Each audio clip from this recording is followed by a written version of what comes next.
ஒன்பது மண்டை செய்த கணக்கில் அறிஞர் ஸ்ரீ ராக்கம்மாள் ஸ்ரீ முனீஸ்வரர் ஆலயங்களோடு தெய்வீக இசை கடிவாரம் ஒழிக்கும் நேரம்.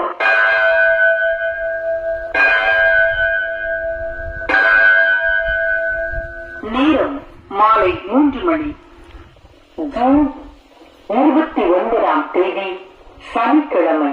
நல்ல நேரம் காலை 7:30 மணி முதல் 9 மணி வரை. ராகு காலம் காலை 9 மணி முதல் 10:30 மணி வரை. யமகண்டம் மதியம் 1:30 மணி முதல் மாலை 3 மணி வரை. குளிரும் காலை 6 மணி முதல் 7:30 மணி வரை.